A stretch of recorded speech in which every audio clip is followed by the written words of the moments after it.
चलो देखो, सबसे पहले है क्या, बिंदु।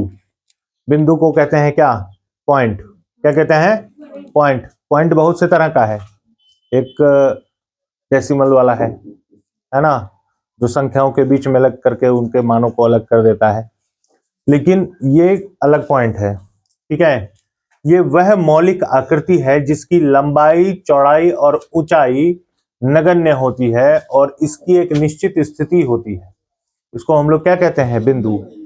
यानी ये सिर्फ एक डॉट है। ठीक है, इसका बहुत सारा यूज है मैथ में। ठीक है, तो इसका लंबाई, चौड़ाई, ऊंचाई कुछ भी नहीं होता है और अपने स्वरूप में सिर्फ ये एक स्थिति को मौजूद रखता है बस।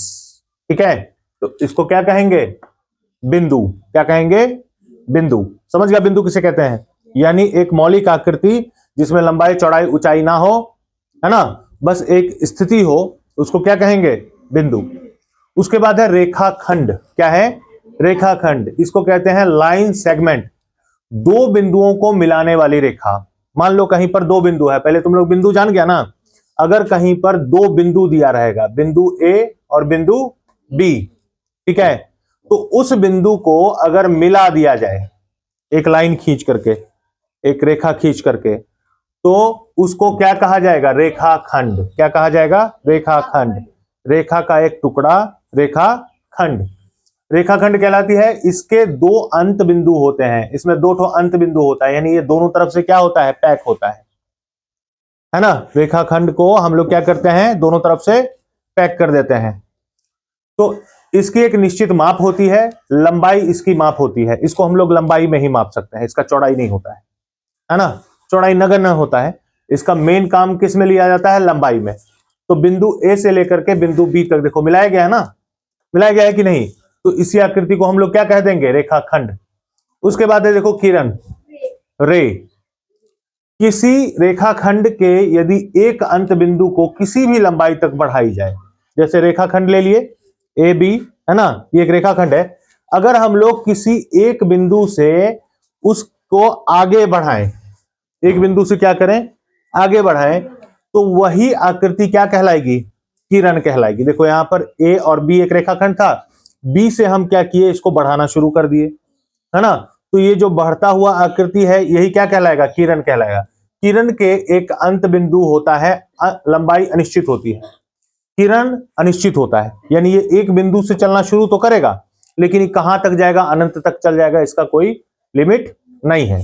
तो इसीलिए इसकी लंबाई अनिश्चित होती है और चौड़ाई नगण्य होती है। इसमें भी चौड़ाई नगण्य होता है ना। बात समझ में आ रहा है कि नहीं। इसके बाद है रेखा। इसको क्या कहते हैं, लाइन। रेखाखंड अलग चीज हुआ, रेखा अलग चीज हुआ। किसी रेखाखंड के दोनों अंत बिंदु को किसी भी लंबाई तक बढ़ाई जाए। अब हम लोग रेखाखंड ले लिए और उसको दोनों तरफ से बढ़ाने लग गए, ठीक है। उसको बढ़ाने जब लग गए तो वो क्या कहलाएगा, रेखा कहलाएगा। रेखा के अंत बिंदु नहीं होते हैं, यानी इसको इस तरफ भी कितनों खींच सकते हैं, इस तरफ भी कितनों खींच सकते हैं, है ना। तो इसको बढ़ा सकते हैं हम लोग अनंत तक। तो इसकी लंबाई निश्चित नहीं होती है तथा चौड़ाई नगण्य होती है। इसमें भी चौड़ाई क्या होगा, नगण्य हो जाएगा। अब इसके बाद आ जाता है कोण। कोण को क्या कहते हैं, एंगल। दो किरणें जिसके एक उभयनिष्ठ अंत बिंदु होते हैं कोण का निर्माण करते हैं। अब देखो दो ठो रेखाखंड, है ना, दो रेखाखंड, रेखाखंड से किसका निर्माण हुआ, किरण का निर्माण हुआ, है ना। एक तरफ उसकी लंबाई बढ़ते चली गई। तो उसी तरह एक बिंदु पर जब दो किरणें निकलती हैं एक बिंदु से दो अलग दिशाओं में, तो वो किसका निर्माण कर देता है, कोण का निर्माण कर देता है। उभयनिष्ठ मतलब, उभयनिष्ठ मतलब क्या होता है, एक ही स्थान से दो अलग अलग आकृतियों का निर्माण होना। अतः बिंदु होते हैं, कोण का निर्माण करते हैं। आकृति एबीसी एक कोण है, यहां देखो ए बी और सी, इसमें बिंदु कहां पर है, यहां पर बिंदु है, और यहां से एक किरण निकला हुआ है ए, और यहां से एक किरण निकला हुआ है सी, यानी एक ही बिंदु से दो अलग दिशाओं में दो किरणें निकली हैं, है ना।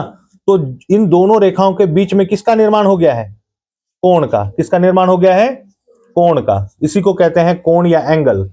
इसमें एबीसी एक कोण है, इसे एंगल एबीसी लिखते हैं, और एंगल बी द्वारा भी दर्शाया जाता है। इसमें कोण कहां पर बन रहा है, बी पर बन रहा है, तो इसको दर्शाया जा सकता है। इसको ए बी और बी सी इस कोण की दो भुजाएं हैं। इसको एक भुजा कहेंगे, इसको एक भुजा कहेंगे, यानी इसमें दो भुजाएं होती हैं। कोण में कितनी भुजाएं होती हैं?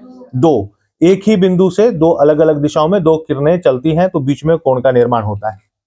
पता है समझ में? तो इसको समझ के आना है तुम लोग को, याद करके।